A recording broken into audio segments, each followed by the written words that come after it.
que vas a empezar a tirar data de política internacional rapeando a partir de ahora porque hay mucho y hay que decirlo rápido? Hay que decirlo rápido. ¿Cómo andan? ¿Todo bien? Aplauso. Esa cortina me da como más seriedad. Tengo que hablar en serio, ¿no? No. Sí, claro. Ok. Es una gran presentación. Es una gran presentación. Te quiero agradecer por tu columna de Bolivia. Muchas gracias, Santi. La descosí. Asados, reuniones, discusiones.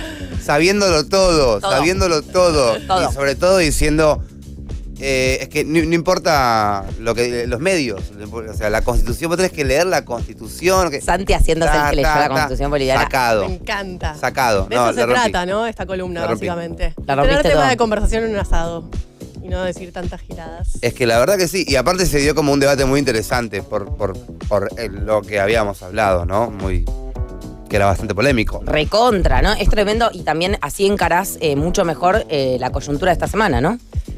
Así es, coyuntura también que continúa bastante complicada porque se sumaron ayer 6 nuevos muertos en Bolivia. Ya la senadora Áñez acumula 20 muertos en 8 días de gestión, lo cual es gravísimo, por supuesto. En ¿Qué, esta la que sonreía el otro día? represión, sí. Desde que llegó ya murieron 20. 20 personas. Uf. 20 personas por bala. 20 personas en una represión entre las fuerzas, o sea, en una operación conjunta entre Fuerzas Armadas y Policía, algo que hablamos la semana pasada y que, bueno, complica muchísimo el escenario porque hay que encontrar una salida negociada urgente a todo esto porque en el medio corre mucha sangre, algo que adelantábamos acá. Digo que cuando dijimos que Evo Morales no sacó las Fuerzas Armadas a la calle, justamente lo hizo sabiendo que iba a haber resistencia y que esto genera este tipo de consecuencias fatales para la gente, que es terrible, ¿no? ¿Y los militares están en la calle ahora? Los militares siguen en la calle. De hecho, en el medio tuvimos... Qué bronceada que estoy, ¿no? Estás No muy estoy tan bronceada, yo te lo dije en la vida bronceada. real, te lo ¿Por dije. qué? Estoy en el medio No, hablando estás de muy esto y bronceada. muy bronceada, cualquier cosa, disculpen.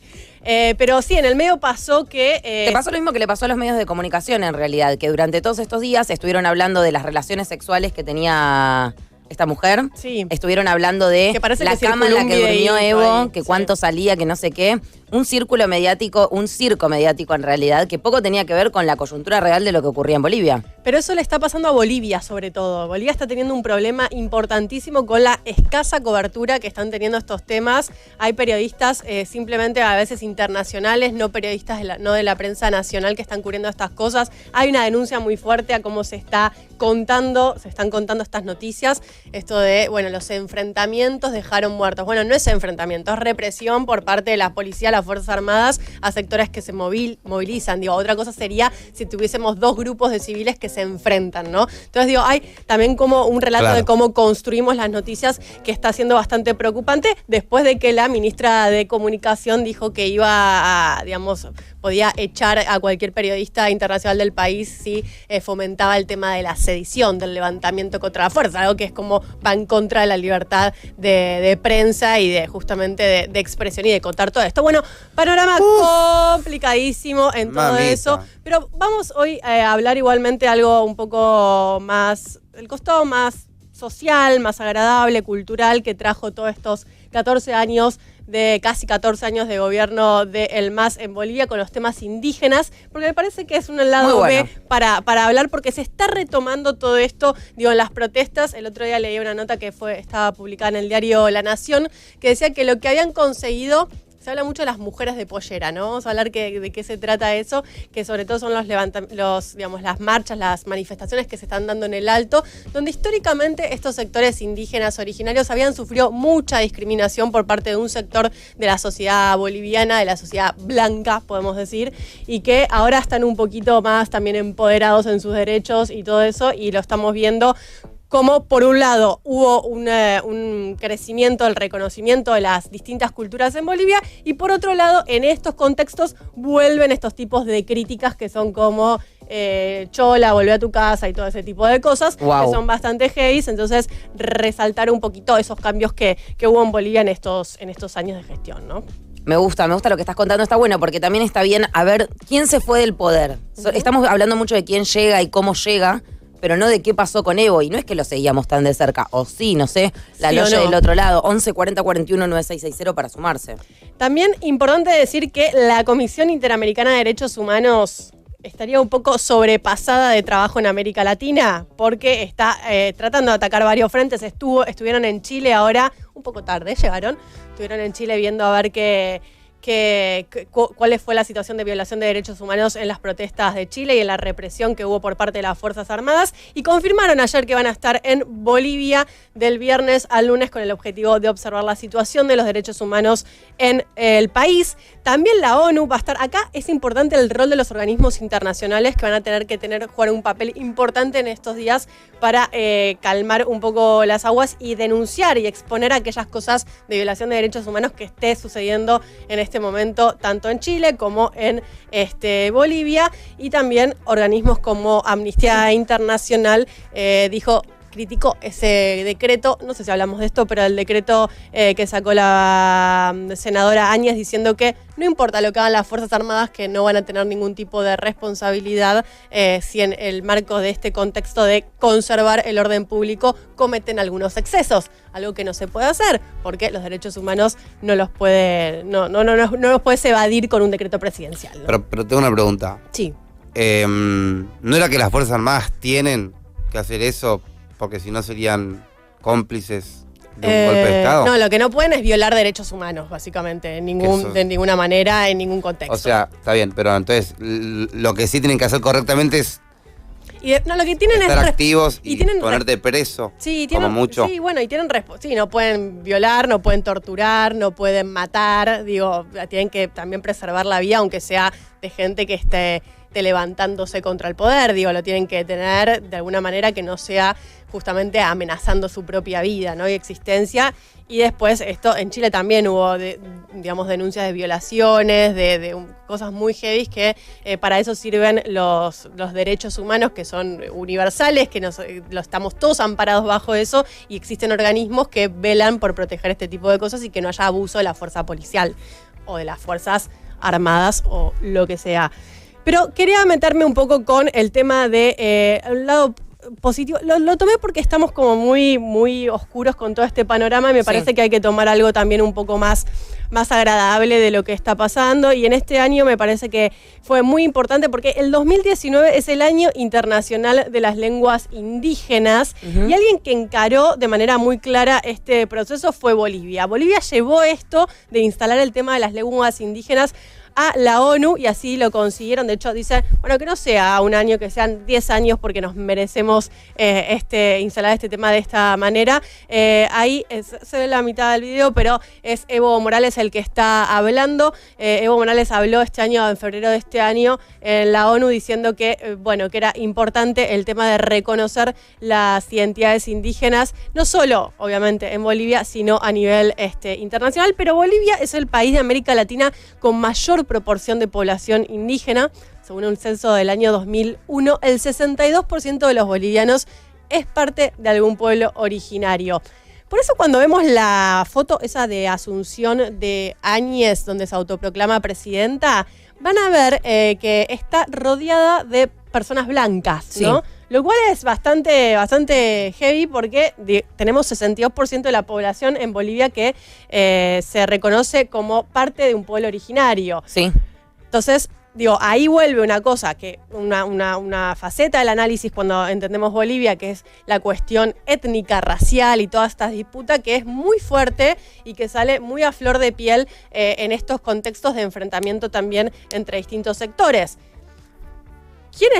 ¿Quiénes fueron los que ahora ganaron circunstancialmente esta pelea contra el gobierno y todo eso? Los llamados comités cívicos. Los comités cívicos son esos grupos, sobre todo del oriente, sería oriente boliviano, del este de Bolivia, que son blancos, que no son indígenas, que hacen, incluso tienen como... De hecho, vimos las quemas de las huipalas, por ejemplo, de las banderas de los colores... Tremendo. Sí, que fue muy tremendo. Y que ahora ya hay como una línea un poco más conciliadora de decir, incluso desde los sectores estos de poder, frenemos esto de la quema de la huipala porque realmente nos enfrenta en un ellos y nosotros muy claro que si vos querés construir algún tipo de consenso va a ser un poco complicado también, ¿no? Y esto, pasó en febrero de este año y me gustaba, prestarle atención porque hay todo un debate de por qué es importante reconocer, más allá de lo evidente, por qué es importante reconocer las lenguas indígenas, la cultura indígena y originaria y todo esto. Y uno de los temas centrales es que aportan básicamente no solo palabras ni un lenguaje, sino una mirada distinta al mundo, ¿no? Y eso es reconocido por la Constitución boliviana, la que leíamos el otro día, y es bastante importante. Leí una nota de Javier Sinay que escribió para redacción.com.ar, donde decía que el aymara es un idioma sufijante, que tiene muchos sufijos. Mirá. Puede llegar a tener hasta 15 sufijos en una sola palabra. Es lo que va al final de la palabra. Gracias, Están los Sofi. prefijos y los sufijos, digamos. Acá hay una palabra que no la podría decir jamás, larguísima. Aruskip asiñañaca. No, bueno, No, chicos, y tampoco muy sabés difícil, muy cuáles difícil. son los sufijos. No sé cuáles son los sufijos, pero larguísima. Por ejemplo, claro, todo lo que termina en ble, ¿entendés? Masticable, razonable, digerible, Como que le ¿entendés? agregues- Y que determinados prefijos o sufijos le agregan significados a la Claro. palabra. Por ejemplo, el prefijo a hace que vos le quites, o sea, contradigas a la palabra en sí mismo. Por ejemplo, apolítico.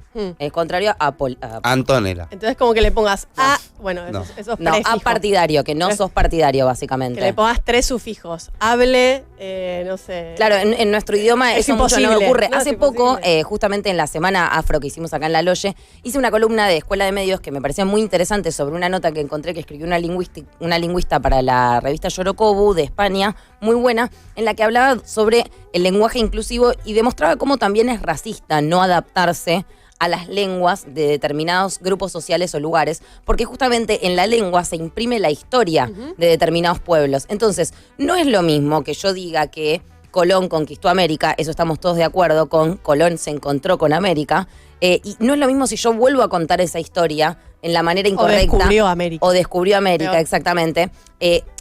Utilizar palabras incorrectas porque no son las palabras correctas o porque hay que utilizar otras palabras que vienen de otros lugares y de otras lenguas para referirse a ciertas cuestiones, también es un hecho histórico y también es cómo reconocemos la historia y también es cómo vamos a transmitirle la historia a las siguientes generaciones. Me parecía muy interesante ese tipo de análisis de la lengua porque explica muy bien la importancia que pueden llegar a tener estas lenguas para los pueblos originarios de Bolivia, que son tantos, como vos decías. Y también cómo se construye la visión, digamos, por ejemplo, en la lengua aymara, quechua, hay una cuestión de lo colectivo mucho más fuerte. Digo, esta palabra que no llegué ni a terminar, significa tenemos que conversar no más, sino siempre. Debemos comunicarnos no más, sino siempre. Digo, no existe una palabra en español que signifique tenemos que conversar no más, sino siempre. Planteo, arre. Y es planteito. Y me parece que es interesante porque justamente marcan, digamos, visiones de cómo vivimos en sociedad distintas a las que tenemos. Yo creo que hay mucha gente de La Loye que fue a Bolivia en estos últimos 12 años. Hay mucha gente de La Loye que tiene mucha data para compartir y por ahí quiere expresarla. 11 40 41 9660 nuestro WhatsApp. Nosotros vamos a continuar charlando con Aye, no sin antes hacer lo siguiente. Continuamos en nuestra columna de política internacional. Seba, sé que estás muy out del tema Bolivia y es por ahí, es por acá básicamente lo que tenés que seguir escuchando para enterarte de todo lo que pasó, porque es muy interesante la idea que trajo hoy Aye para ejecutar acá en Generación Perdida. Todos entendemos que hay una situación muy grave ocurriendo actualmente en Bolivia. Todos seguimos muy de cerca el momento en el que Evo dejó el gobierno y entra otra gente, básicamente. Pero ¿qué people. pasó antes? ¿Qué hizo Evo? ¿Por qué Evo es tan querido o tan odiado, no? También por muchísima gente. Me parece que esto también empieza a hacer que uno pueda ponerse de un lado de la vereda o de otra, porque también en Latinoamérica suele pasar con muchos dirigentes que decís, bueno, soy de izquierda, amo a Evo. Soy de derecha, odio a Evo. Y como que por ahí no tenés una idea formada realmente. No, porque estamos viendo una reactivación del racismo, ¿no? Estamos viendo una reactivación del racismo en Bolivia de vuelta, que es peligrosa, que es obviamente repudiable y que tiene que ver también ahora con, digamos, siempre se dice cuando, y de hecho cualquiera que haya podido viajar a Bolivia por ahí los años previos o a la llegada de Evo Morales o los primeros años, uno podía ver, incluso todavía sigue pasando, que muchos de los bolivianos y las bolivianas, sobre todo en la zona del Alto, las zonas más pobres, más populares,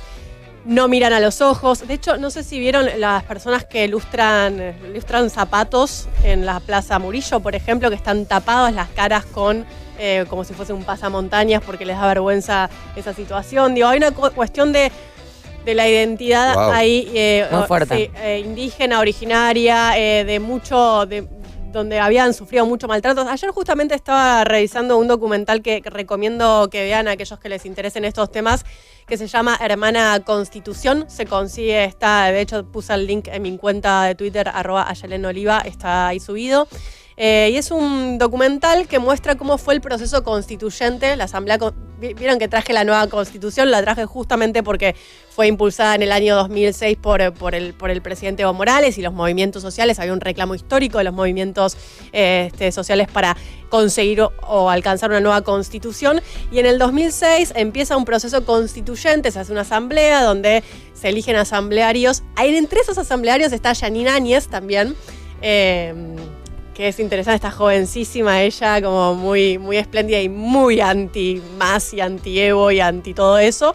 Y se da un debate interesante en la asamblea, donde vemos los niveles de violencia física que se da dentro de esa asamblea entre las cholas, entre los blancos de Santa Cruz y todo eso muy racial, y que está buenísimo, lo pueden ver, y hay como una reactivación también de todo eso, pero con ya 14 años de reivindicar los valores culturales indígenas originarios que han cambiado y modificado la sociedad boliviana. ¿Escuchamos un mensaje de la Loye?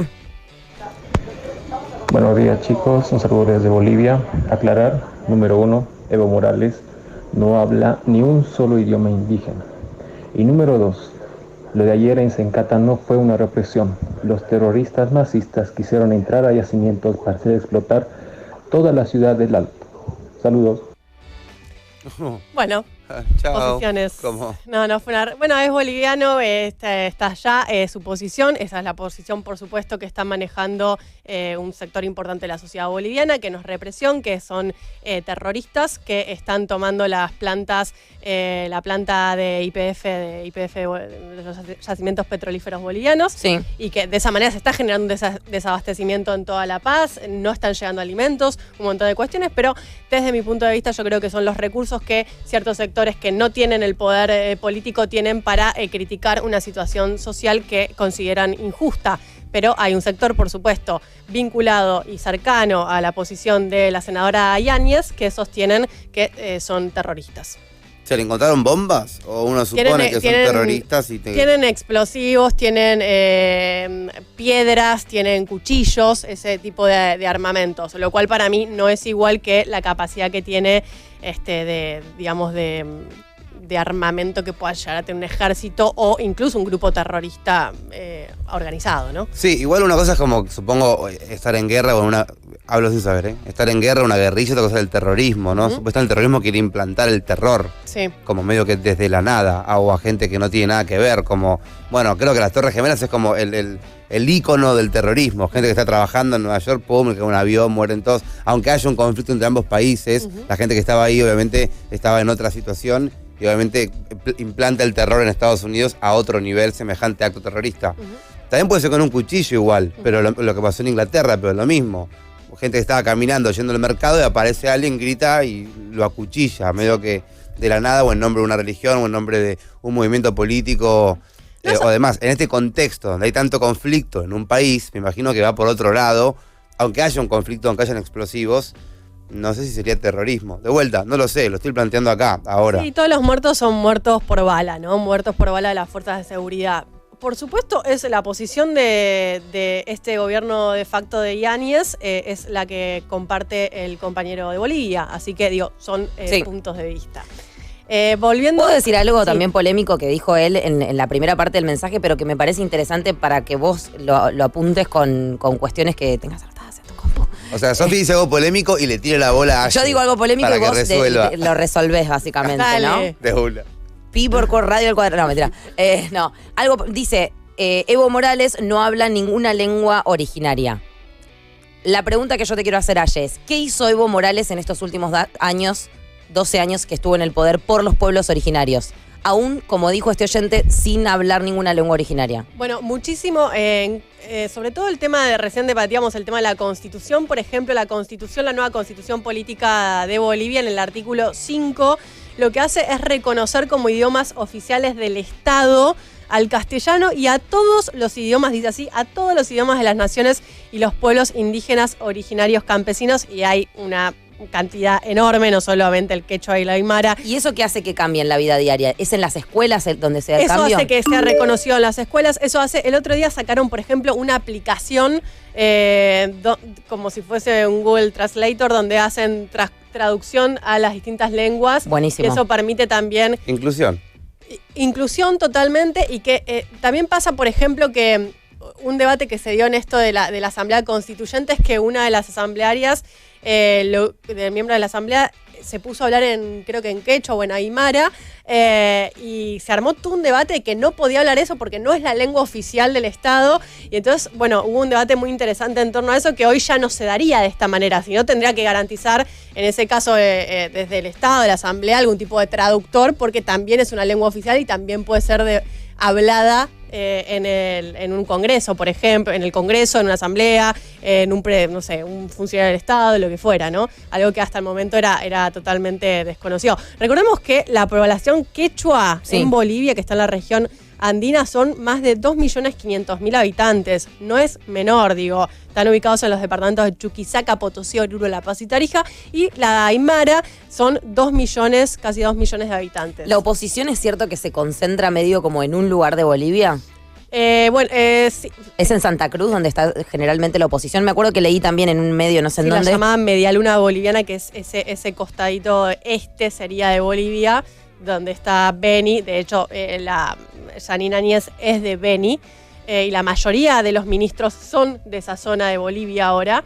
Beni, Santa Cruz, Tarija y Pando. Ok, porque leía una nota que contaba básicamente lo mismo que vos habías dicho hace un rato, ¿no? También una escuela donde eran todos blancos, había solamente una persona que era de pueblos originarios, que medio que estaba ahí porque había que meter a uno, ¿viste? Un cupo de diferencia había que llenar, básicamente. Y contaba cómo a partir de toda esta revuelta que empieza a ocurrir en Bolivia, la gente empieza a decir cosas racistas. Como antes se decía más en privado, ahora empiezan a salir a la calle. Eso es está algo de lo que pasando. vos hablas mucho, Santi, también, ¿no? Como uno en público se cuida y por ahí en la casa sigue diciendo y reproduciendo esquemas que repudiamos completamente. Sí, o cuando hay un contexto social también, como, bueno, ahora sí, ahora digo esto, ¿no? Como de repente saltó que éramos todos medio racistas, ¿no? Pero La verdad que no. la verdad que no.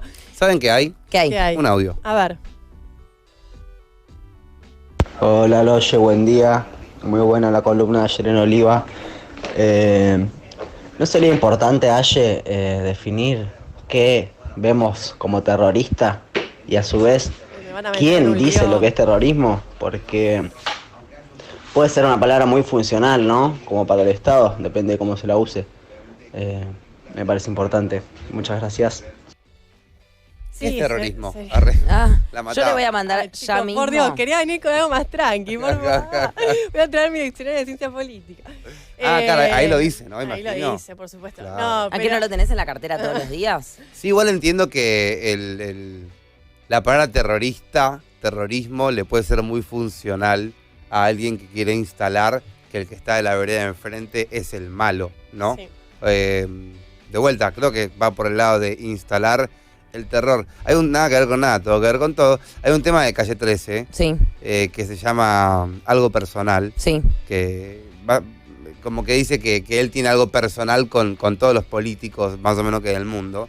Y en un momento como jodiendo a los políticos, hablando de él como si fuese un político, dice, los estudiantes de filosofía son todos terroristas. Como que también es un... Pasó con la cuestión mapuche también. Chile tiene una ley antiterrorista que fue aplicada también para combatir las protestas mapuches en su momento. Hay todo un debate gigante. Yo no estoy en condiciones de darlo ahora porque tendrá que estudiar un poco más y dar argumentos más sólidos. Pero hay todo un debate, por supuesto, como decís, acerca del uso de la palabra terrorismo y para quién se aplica. Terrorismo es cuando hay un sector que aplica terror interno, ¿no? Fronteras adentro. Entonces ahí estás de alguna manera justificando el uso de las fuerzas armadas, por ejemplo, en contra de un sector que amenaza con la estabilidad de una nación o la seguridad o la paz social. Se ha usado también para grupos guerrilleros, se ha usado para, también, grupos de disidencia que no lo hacen de manera del todo pacífica. Y entonces, bueno, entramos en un debate súper finito de qué es terrorismo y qué no. Porque aparte, un golpe de Estado no es terrorista, también. No. No necesariamente, pero puede No. haber terrorismo de parte del Estado. Yo igual diría que nos salgamos porque me parece que hay que... me Bienvenida a parece Generación Perdida. Hola, ¿sabes? Aye, hablame de qué es el terrorismo. Yo tengo la No, definición mentira, de mentira. diccionario, si quieren, porque por algún lado hay que empezar. Dale. ¿no? O terminar. O terminar, básicamente. Según el diccionario, el terrorismo es la forma violenta de lucha política mediante la cual se persigue la destrucción del orden establecido o la creación de un clima de terror e inseguridad susceptible de intimidar a los adversarios o a la población en general. El terrorismo también es una sucesión de actos de violencia ejecutados para infundir terror. Santi, la pegaste bastante en la segunda acepción, era básicamente lo que vos dijiste. Y creo Soy que un el tipo muy diccionario leído. nos comprueba que necesitamos el libro de política de Aye porque no es suficiente para poder Nunca es suficiente. darle el significado que la política le da a la palabra terrorismo. ¿Querés que hablemos de The Crown? No, Tengo mucho para decir. Justo, perdón, en el quería hablar tercer de la capítulo cultura, chicos, de la cultura. tercera temporada de The Crown hay un intento de golpe de Estado en el Reino Unido Apa. que es muy interesante también cómo se va armando y cómo en una sociedad que hay reyes, básicamente. Me miran con una cara de parar a hablar de Crown que no quiero Basta, decir. Pero aparte Sofía. no tiene nada que ver. No tiene nada que Es ver. un golpe de Estado, ¿sabes? Tiene que ver. Continuemos, Aye, con lo que habías traído. Disculpanos. Bueno, me gustaba, yo lo voy a seguir llevando por el lado de la cultura, chicos, porque hoy voy a evadir cualquier tipo de complejidad analítica en este sentido. Algún día lo voy a Dale. preparar bien, Dale, si quieren, y dale. lo traemos, Te pero no en tomamos. este contexto, porque quería también traer cómo se levantó también la identidad indígena originaria en Bolivia. Y también junto al tema de las lenguas, ahí estamos viendo Qué unos lindo, ¿qué es videitos eso? hermosos, que junto con lo de la lengua apareció la cultura, la arquitectura en la reivindicación de la arquitectura boliviana. El que estamos viendo ahí es Freddy Mamani, es conocido Wow. como el arquitecto de los Andes, es de origen muy humilde, viene de un pueblo del altiplano, después se trasladó a La Paz y se constituyó en estos años como un referente de la arquitectura neoandina. Los famosos cholets. Los cholets es una mezcla de cholo con chalet. y Qué quedan buena los cholets. palabra, cholet. E instaló eso que uno, si va al alto, puede ver ese tipo de edificios que también vienen a reivindicar lo que es este tipo de cultura. De hecho, tenemos una declaración de Freddy Mamani hace un par de años donde dice cómo llegó a hacer este tipo de arquitectura. Mi primera obra. Y justo el 2003 existe la guerra del gas, donde nosotros andamos construyendo todo eso y ha habido una matanza en la Juan Pablo II, ha corrido bastante piedra en las fachadas, nos han arrojado. Entonces yo un poquito con bronca dije, ¿por qué no puedo hacer mi arquitectura como una reivindicación social, económica, cultural? Porque para mí ha sido una gran oportunidad, digamos, de que Evo Morales ha entrado a la presidencia y también ha generado bastante economía, y pues esta arquitectura también ha trascendido desde esos tiempos, ¿no? Hasta ahorita ya lleva más de una década y me parece interesante, y esta arquitectura ha sido un aporte incluso a la cultura, al turismo en la ciudad del Alto. Buenísimo. Estamos viendo esas imágenes que son alucinantes, ¿no? Muy lindo. También pasó, de hecho menciona el Súper tema... como ruso, nada que ver con nada, pero me hizo Tiene acordar algo, como tiene algo. a Sí, eso. obvio. Pero no los colores, me parece, ¿no? Puede ser. Pero esos colores tan histriónicos, tan eléctricos, qué sé yo.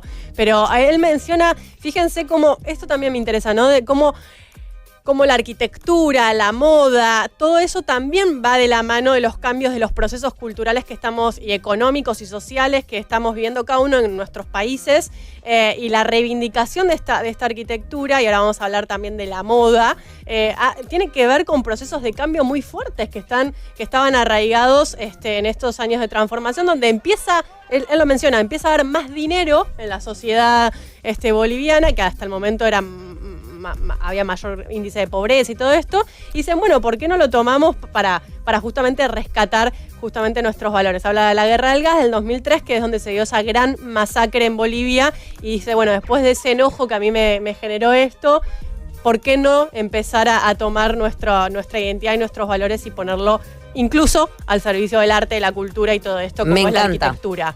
Mucho se habla en estos días también de las mujeres de pollera. De hecho, los carteles a favor de Evo Morales y seguidores del MAS y todo esto hablan de la pollera. Me olvidé la frase, pero era la pollera. Algo con la pollera, que no la pollera se cuida la pollera, no me acuerdo ahora la frase exacta, pero lo que se refiere justamente a estas mujeres que Se viven. respeta. La pollera se respeta. Y son las mujeres que viven, sobre todo en el Alto, pero en distintas partes de Bolivia y que vienen a representar todo esto. Lo que estamos viendo, esas imágenes, es una de las primeras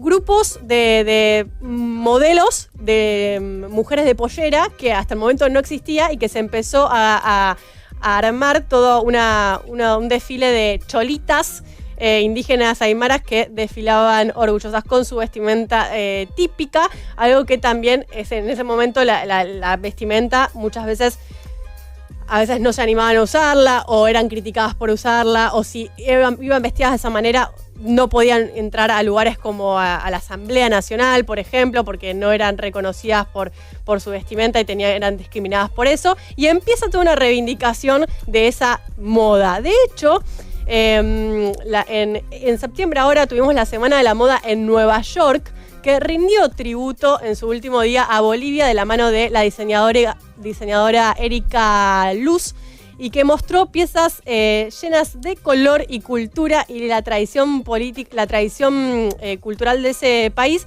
Y de hecho hizo una declaración de cómo se acerca ella a diseñar y a establecer este tipo de moda y reivindicar esta moda. Y la podemos escuchar a Erika Luz. No sé si la Erika tenemos Luz, ahí. Erika Luz, con la Luz. directora de cine también. Erika Luz es diseñadora, Ok. Soy una básicamente. diseñadora perfecto. que elabora la prenda de la cholita paseña, como es la manta, la pollera y los centros. En esta ocasión me estoy presentando en el Bolivian Fashion Week con la colección Maravilla de los Andes, inspirada en la naturaleza y los encantos que tiene nuestra patria Bolivia y nuestra ciudad de La Paz a nivel nacional. Dijo que la cholita se pone cada vez más de moda. Antes, en la zona sur de La Paz, era gente blanca. Ahora se mueren por vestirse de cholita. Y realmente, bueno, es un avance también cultural muy fuerte. Ver, incluso ahí vemos mujeres blancas, altas y seguramente en esas, no sé si algunas eran europeas o no, vistiendo ese tipo de indumentaria. Hay todo un debate con el tema de la indumentaria originaria. En este caso, ella es de La Paz, de esa identidad, se reconoce como mujer indígena, pero también hubo un debate muy grande en México, recuerdo, con Carolina Herrera, Sí.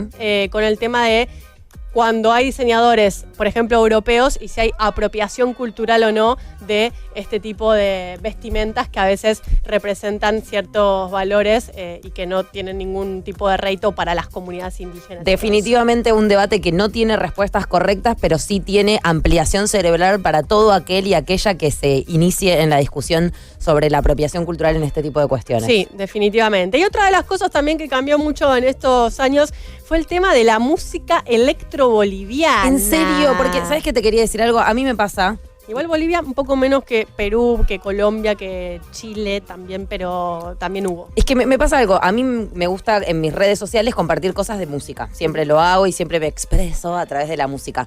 Cuando ocurrieron todos los hechos tremendos en Chile y ocurren en Chile, tengo a Nati Yuk, tengo a Mon Laferte, tengo un montón de artistas que consumo habitualmente, Francisca Valenzuela, etcétera, para poder exponer en mis redes sociales y compartir sus mensajes de lucha a través de sus canciones. Con la situación de Bolivia empecé a intentar pensar en qué artistas bolivianos conocemos y son, por no decir casi ninguno, muy pocos. Me voy a fijar si Choc Quip Town son de allá, que se me acaban de ocurrir.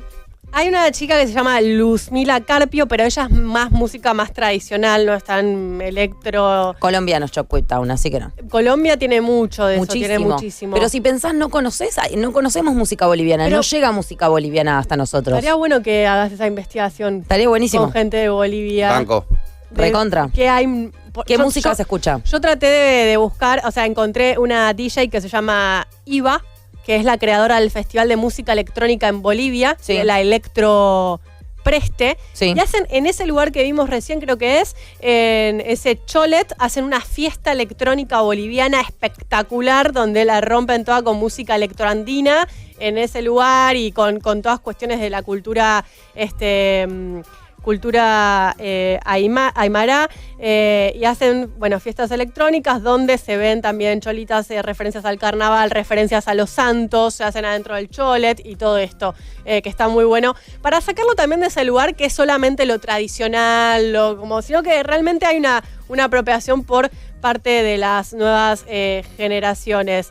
Y justamente lo que tratan también de sacarlo de esto de que de alguna manera es reivindicar esa cultura indígena originaria que está en Bolivia y que está buenísimo que no se pierda en estos momentos de tanto enfrentamiento social. Recibo entonces recomendaciones de música boliviana para escuchar en estos días y para sumar a Generación Perdida de alguna manera. ¿Y hay algo más para terminar? No, hay una banda chilena que te la pasé ayer, que me parece que está bastante buena, que se llama Matanza. Muy buena. Que tiene una música electrónica donde mezcla cuestiones, sonidos andinos con lo electrónico y todo esto, que para mí está buenísima, que también para escuchar, si la quieren buscar, se llama Matanzas Chilena y está buenísima, me gusta mucho a mí. Me encanta, hagamos algo. ¿Puedo pedir algo al aire? ¿Puedo hacer producción al aire?